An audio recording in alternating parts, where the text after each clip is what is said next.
समय की बात है। नारद शर्मा नाम के एक साधु थे जो एक शहर के बाहरी इलाके में एक मंदिर में रहते थे। उन्हें व्यापक रूप से जाना जाता था और सम्मान दिया जाता था।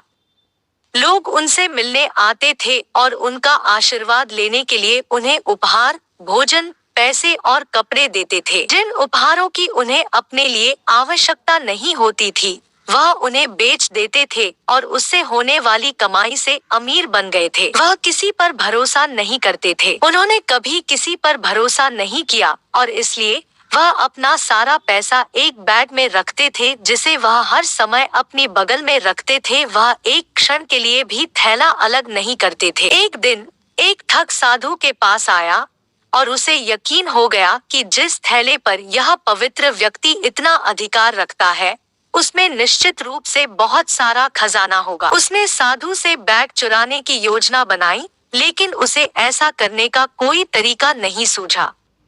उसने सोचा, मैं मंदिर की दीवार में छेद नहीं कर सकता या ऊंचे दरवाजों पर से छलांग नहीं लगा सकता, लेकिन मैं मीठी बातों से उसे मोहित कर सकता हूँ कि वह मुझे अपने शिष्य के रूप में स्वीकार कर ले। उसने सोचा, अगर मैं एक शिष्य के रूप में उसके साथ रह सकता हूँ तो मैं उसका विश्वास जीत सकता हूँ। जब मुझे मौका मिलेगा तो मैं उसे लूट लूंगा और इस जगह को छोड़ दूंगा। ऐसी योजना बनाकर ठग श्रद्धा के साथ उस साधु के पास गया। ओम नमः शिवाय। मैं विनाश के देवता भगवान शिव को नमन करता हूँ। इन शब्दों के साथ वह साधु के चरणों में गिर गया और कहा, हे गुरुजी, कृपया मुझे जीवन के सही मार्ग का मार्गदर्शन करें। मैं जीवन से तंग आ चुका हूँ और शांति की तलाश करना चाहता हूँ। साधु ने दयालुता पूर्वक उत्तर दिया, मेरे बेटे, मैं निश्चित रूप से तुम्हारा मार्गदर्शन करूंगा। तुम धन्य हो क्योंकि तुम इस छोटी उम्र में शांति पाने के लिए मेरे पास आए हो। ठग इसी अवसर की तलाश में था और उसने तुरंत आशीर्वाद के लिए साधु के पैर छुए। हे गुरुजी, कृपया मुझे अपने शिष्य के रूप में स्वीकार करें। आप मुझसे जो भी करने के लिए कहेंगे मैं वह करूंगा। साधु ने उस ठग को अपना शिष्य स्वीकार कर लिया, लेकिन केवल एक शर्त पर। उन्होंने कहा, मेरे जैसे पवित्र व्यक्ति को बिना किसी संगति के अकेले रात बिताने की सलाह दी जाती है। इससे मुझे ध्यान करने में भी मदद मिलती है। इसलिए आपको रात में मंदिर में प्रवेश करने की अनुमति नहीं दी जाएगी। आप मंदिर के द्वार पर एक झोपड़ी में सोएंगे। ठग ने सहमति व्यक्त की, आप जो भी मुझसे कहेंगे, मैं स्वेच्छा से आपकी इच्छा पूरी करूंगा। शाम को साधु ने अनुष्ठान शुरू किया और औपचारिक रूप से ठग को अपने शिष्य के रूप में लिया। बदले में ठग ने खुद को एक आज्ञाकारी शिष्य साबित किया। उसने उसके हाथों और पैरों की मालिश की, उसके पैर धोए और मंदिर की सफाई के साथ साथ सभी अनुष्ठानों में उसकी मदद की। हालांकि साधु अपने शिष्य से खुश थे, लेकिन ठग इतना आत्मविश्वास हासिल नहीं कर सका कि साधु उसके आसपास रहते हुए अपना बैग छोड़ सके। जैसे जैसे दिन बीतते गए, ठग निराश होने लगा। उसे मुझ पर इतना भरोसा नहीं है कि वह बैग मेरे पास छोड़ दे।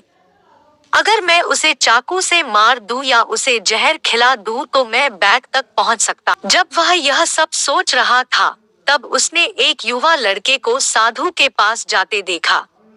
वह साधु के अनुयायियों में से एक का पुत्र था। उन्होंने साधु को आमंत्रित किया, हे गुरुजी, मैं व्यक्तिगत रूप से आपको जनेऊ संस्कार समारोह के लिए अपने घर आमंत्रित करने आया। कृपया अपनी उपस्थिति से समारोह को पवित्र बनाने के लिए निमंत्रण स्वीकार कर। साधु ने निमंत्रण स्वीकार कर लिया और कुछ समय बाद ठग के साथ नगर की ओर चल पड़े। रास्ते में उन्हें एक नदी मिली, जहां साधु ने खुद को राहत देने के बारे में सोचा।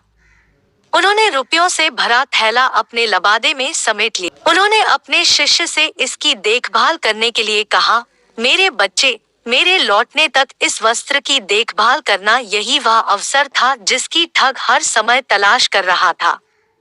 जैसे ही साधु झाड़ियों के पीछे गए, ठग रुपयों से भरा बैग लेकर भाग गया।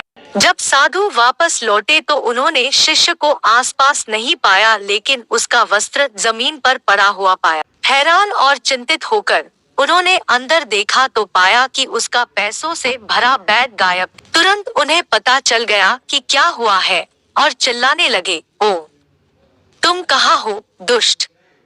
तुमने मुझे लूट लिया है। मूर्ख साधु ने फिर ठग का पीछा करना शुरू कर दिया, लेकिन वह शहर तक पहुंच गया था। वह जानते थे कि वह उसे पकड़ नहीं पाएगी। वह रात को शहर में रुक गए और फिर अगली सुबह खाली हाथ अपने मंदिर लौटे। मोरल: किसी ठग की मीठी बातों में न आए।